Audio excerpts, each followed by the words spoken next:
Continuando então, vejamos agora quem defende a ideia de que a liberdade de expressão é um direito absoluto, e que não pode ser restringido, por exemplo, judicialmente, nem mesmo numa sociedade democrática e Estado de Direito. Liberdade de expressão, discurso do ódio, argumentos teóricos. Vejamos.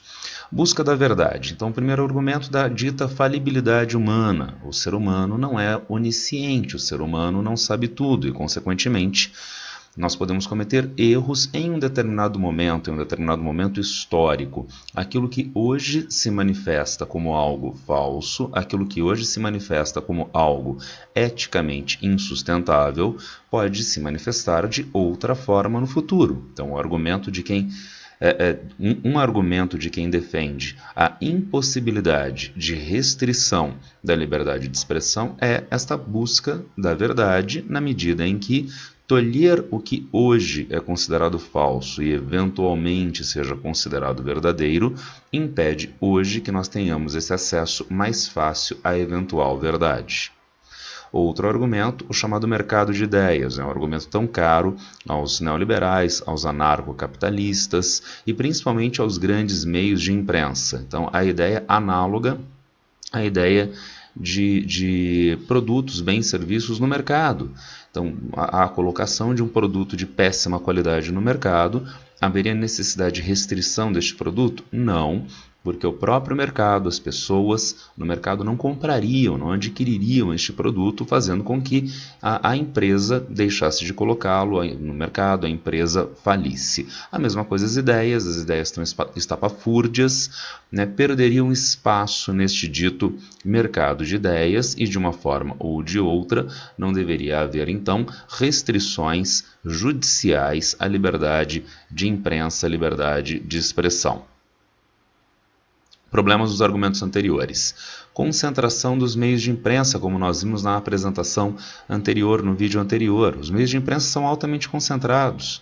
Então, na verdade, não há um mercado de ideias. Como a concentração desses meios de imprensa, então, uma ideia que não corresponde a uma realidade social, não passa pelo filtro da crítica, mas é do interesse de um determinado grupo com poder econômico-político.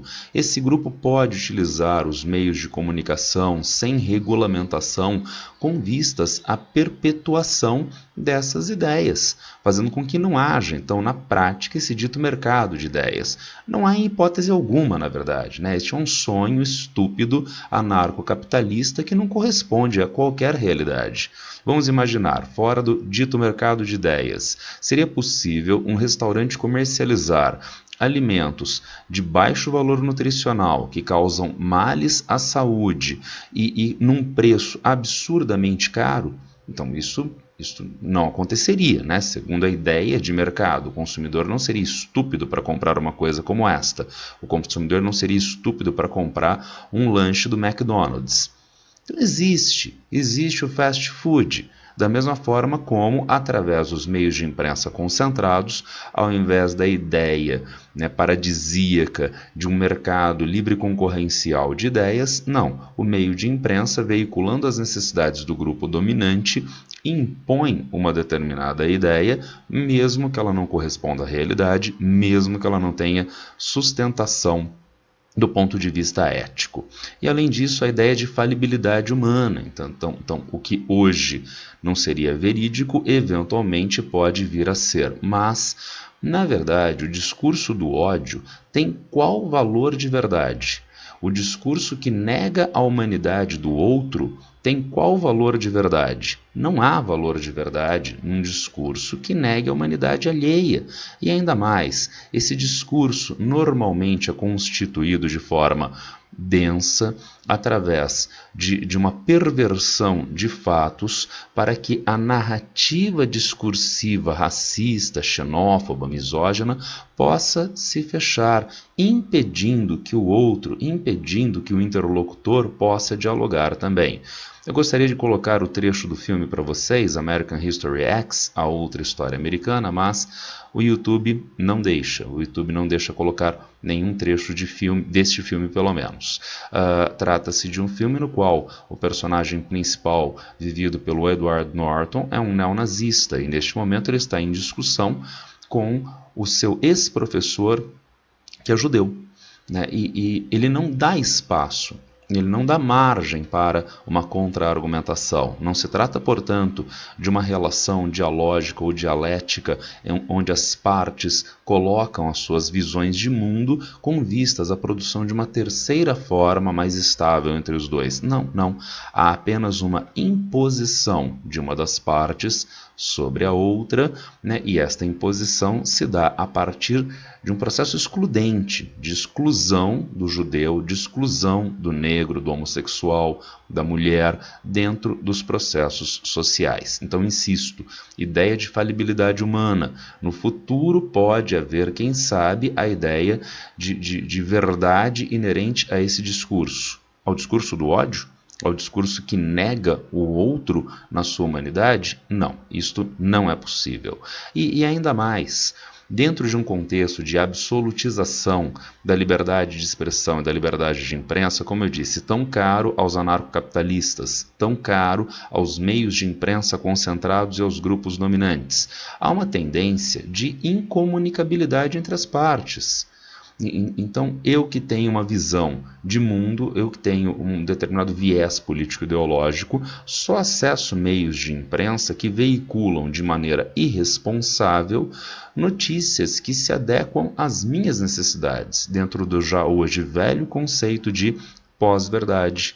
E assim avança a condominização entre os grupos na sociedade, grupos que são incomunicáveis e mais violentos de parte a parte. Quando a violência avança, nós temos uma tendência, em contrapartida, de os grupos mais vulneráveis serem mais afetados, como aparece neste episódio. Aqui nós temos duas moças que tinham um relacionamento em 2019. Por que eu digo em 2019? Porque elas estavam em um ônibus, transporte coletivo em Londres, né, sozinhas, quando um grupo de adolescentes entrou no ônibus e as percebeu como um casal de namoradas. O grupo de adolescentes, homofóbico, né, o grupo de adolescentes exigiu que elas fizessem carícias uma na outra, né, para os adolescentes ficarem vendo. Óbvio que elas não fizeram. Elas não fizeram e o resultado foi este. Elas foram agredidas pelo grupo de adolescentes, fato que foi coberto pela BBC, né, de Londres, né, pela BBC Brasil, veiculado aqui pela BBC Brasil. Namoradas são agredidas em ônibus de Londres por se recusarem a se beijar.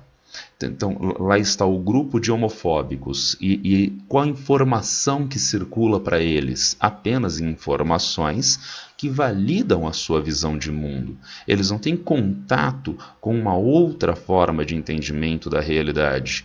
E o resultado disto, quando eles se deparam com esta outra forma, a ação deles é muito violenta contra pessoas que são mais vulneráveis, que são mais fracas dentro das relações sociais. Então, há que se reverter este quadro. Sim, então liberdade de expressão é um direito, nenhum direito é absoluto. Liberdade de imprensa é um direito, nenhum direito é absoluto e demanda regulamentação, como todas as formas de ação na sociedade. Regulamentação que já existiu, né, a doutrina de imparcialidade do FCC nos Estados Unidos, mas que infelizmente lá se perdeu e no avanço desta anomia neoliberal, né, com o horizonte anarcocapitalista, se perdeu também em escala mundial. Isto é o que acontecia tradicionalmente nas tensões entre grupos e de forma relacionada, vamos dizer assim, à questão da liberdade de expressão e liberdade de imprensa. tensão entre grupos, né, homofóbicos, né, homossexuais, né, com os homossexuais mais vulneráveis, normalmente levando a pior, homem, mulher dentro de um contexto machista, misógino com a mulher, né, minoria, né, também sendo a parte prejudicada e assim sucessivamente. Mas, mais recentemente, nós passamos a ter outras manifestações disso, em especial aqui no Brasil. Liberdade de expressão e inviolabilidade parlamentar. Então, o parlamentar goza de inviolabilidade em relação ao que ele fala, ao que ele enuncia, né? É previsto constitucionalmente. Agora, de novo, será que isso é um valor absoluto?